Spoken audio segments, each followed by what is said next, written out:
Hello class 10।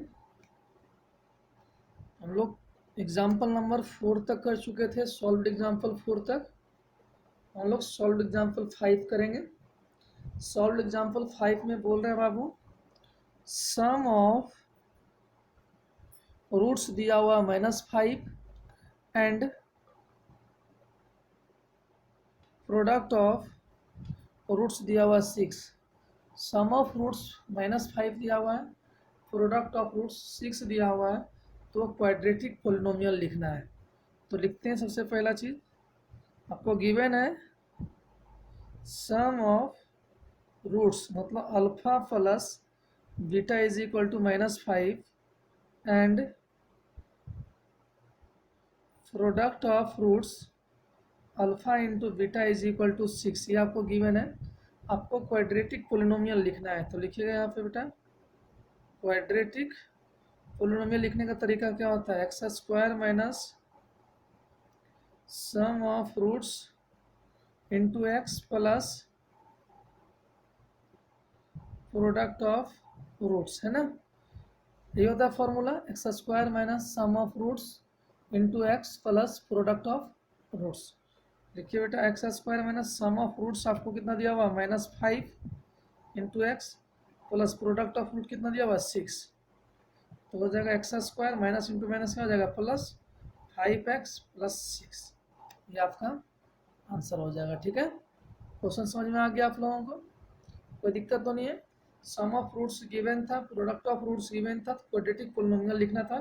Formula put किए, जो value दिया हुआ था उसको पुट किए, सॉल्व कर दिया, आंसर आ गया आपका। ठीक है, क्वेश्चन नंबर 7।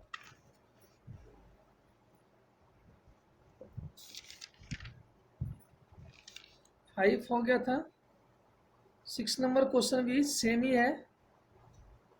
7 नंबर क्वेश्चन को थोड़ा समझने का कोशिश कीजिएगा आप लोग। 7 नंबर क्वेश्चन बोल रहा है, if the product of zeros of polynomial, इतना बोल रहा है, the product of zeros of the polynomial x square minus 6x minus 6 equal to 4।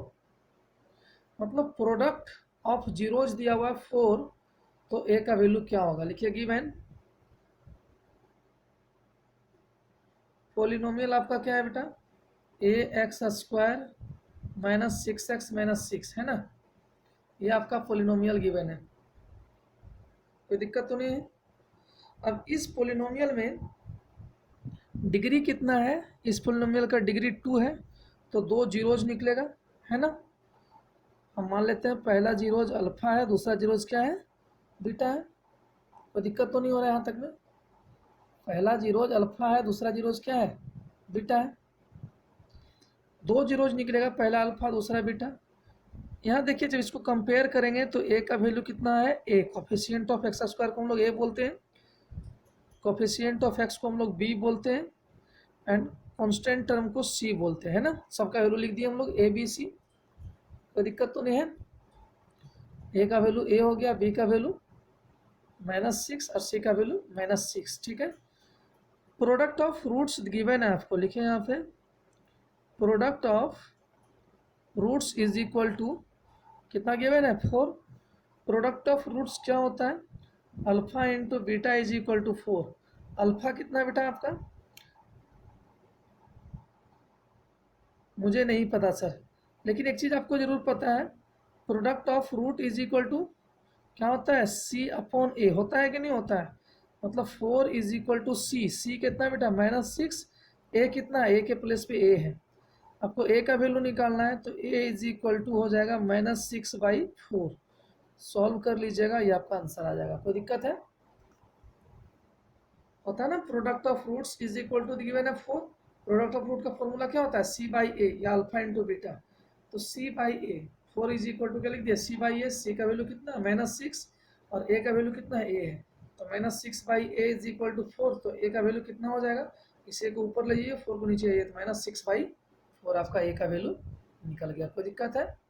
Question number 8 अच्छा क्वेश्चन है, थोड़ा बढ़िया से देखिएगा। बोलता है, if the zeros of the polynomial, ये कोई पोलिनोमियल गिवन है आपको। पोलिनोमियल है A square plus 9 X square 13x plus 6a। ये इसका पोलिनोमियल है, तो ए का वैल्यू क्या हो जाएगा, coefficient of x square, x square का कोफिशिएंट क्या है, ए स्क्वायर प्लस 9। बी का वैल्यू कितना है, कोफिशिएंट ऑफ एक्स, और सी का वैल्यू कितना है 6a, है ना। बोलता है इसका जो रूट है वो एक दूसरे का रेसिप्रोकल है, तो लिखते हैं let first root of the f x is equal to alpha. देखिए यहाँ पे डिग्री 2 है ना बेटा, यदि डिग्री 2 है तो रूट भी 2 निकलेगा, जीरोज भी 2 निकलेगा। पहला को हम अल्फा मान लेते हैं, पहला जीरोज को हम क्या मान लेते हैं, अल्फा। तो जो दूसरा जीरोज होगा इस पोलिनोमियल का, वो बोल रहा है पहले वाले का रेसिप्रोकल है, पहले वाले का जब रेसिप्रोकल करेंगे तो पलट देंगे 1/अल्फा। समझ रहे बात को।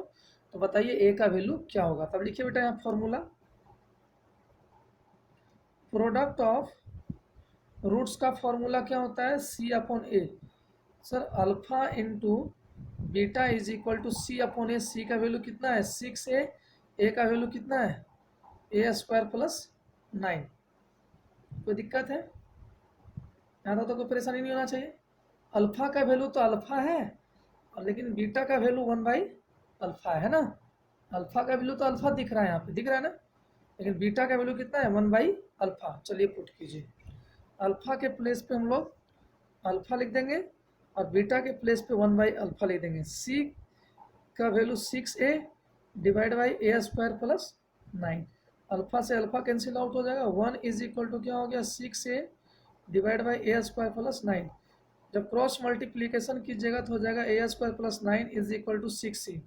सॉल्व कीजिएगा, A square minus 6a plus 9 equal to 0, है ना। इसको सॉल्व कीजिएगा बेटा तो हो जाएगा A square minus three A plus 9 equal to 0। यहाँ से ए स्क्वायर माइनस 3a को एक साथ रखेंगे, माइनस कॉमन लीजिए, 3a माइनस 9 को एक साथ रखेंगे, ए कॉमन आ जाएगा तो ए माइनस 3a, यहाँ से 3 कॉमन आ जाएगा तो ए माइनस 3 इक्वल टू 0। सॉरी ए निकल जाएगा तो 3 बचेगा, ए माइनस 3 फिर से आ गया ए माइनस 3 इक्वल टू 0। तो बाबू देखो क्या लिख सकते हैं इसको, sir a minus 3 equal to 0 और फिर से ए माइनस 3 इक्वल टू 0, मतलब ए का वैल्यू कितना निकल गया 3। समझ में आया कि नहीं आया। आपको ए का वैल्यू फाइंड आउट करना था, ए का वैल्यू हम लोग निकाल चुके हैं। कोई दिक्कत तो नहीं है, क्या कोई दिक्कत है, नहीं है, ठीक है। लास्ट क्वेश्चन है सॉल्व एग्जांपल का, उसको थोड़ा अच्छे से सीखिएगा।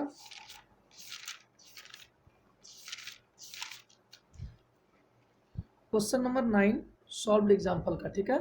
सॉल्व एग्जांपल का क्वेश्चन नंबर 9 बोल रहा है कि कोई पोलिनोमियल होगा, उस पोलिनोमियल का 2 रूट है।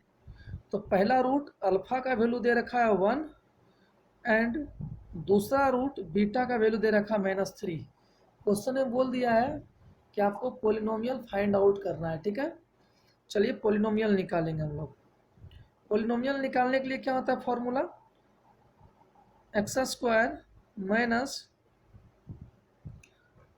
Sum of roots into x plus product of root, सही होता है। X square minus sum of roots को क्या लिखेंगे बेटा, alpha plus beta into x, product of root को अल्फा इंटू बीटा लिखेंगे ना।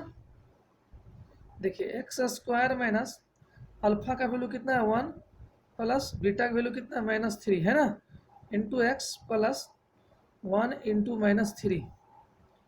X square minus 1 plus into minus क्या हो जाएगा -3x plus into -3। X square 1 में से 3 माइनस करेंगे तो -2 बचेगा, है ना बेटा। देखिएगा x square minus into minus क्या हो जाएगा प्लस 2x -3। ये आपका क्वाड्रेटिक पोलिनोमियल निकल कर तैयार हो गया। तो मान लीजिए कभी आप क्वाड्रेटिक पोलिनोमियल निकाल रहे हैं और आपके सामने ऐसा कहीं कंडीशन आ जाए कि यार आपका पोलिनोमियल निकल रहा है x square minus 5/4x plus 6, तो आपका यही आंसर हो जाएगा। हाँ, आंसर तो आपका यही होगा एक्यूरेट आंसर, लेकिन क्या होता है कभी कभी इसको सॉल्व कर लेते हैं एलसीएम लेके। तो जब एलसीएम लीजिएगा तो हो जाएगा 4x square minus 5x plus 24, और नीचे जो 4 बचता है उससे हम लोग हटा देते हैं। समझ रहे हैं आपको, नीचे यहाँ पे 4 बचेगा ना, तो उस 4 को हम लोग नेग्लेक्ट कर देते हैं, हटा देते हैं, उसको वैल्यू को 0 कर देते हैं। क्यों? क्योंकि इधर हम लोग ये मानकर चलते हैं कि इस साइड 0 लिखा हुआ है, इधर जो नीचे 4 डिवाइड में, उधर जाकर क्या हो जाएगा मल्टीप्लाई, तो 0 को 4 से मल्टीप्लाई करेंगे क्या हो जाएगा 0, तो आपका पोलिनोमियल ये बचेगा। समझ रहे बात को? जब भी ऐसा वाला स्थिति आ जाए पोलिनोमियल में तो उसको पहले एलसीएम लेकर सॉल्व कर लीजिए, और जो डिनोमिनेटर में बच जाता है उसको अपने आप हटा दीजिए। समझे बात को? कोई दिक्कत तो नहीं हो रहा है यहाँ तक में क्या? तो ये सॉल्व एग्जाम्पल आपका पूरा क्लियर हो गया। आप लोग एक्सरसाइज 2A कंप्लीट बना लीजिएगा। जो क्वेश्चन नहीं बनेगा मेरे व्हाट्सएप नंबर पे आप सेंड कर दीजिएगा, उसको मैं सॉल्व कर दूंगा आपको, उसका वीडियो बनाकर आपको मैं भेज दूंगा। ठीक है? उम्मीद करते हैं सारा क्वेश्चन आपको अच्छे से समझ में आ गया होगा। ठीक है ना? आप लोग अच्छे से बनाइएगा, कहीं कोई परेशानी नहीं होना चाहिए आपको। ठीक है? चलिए, ओके।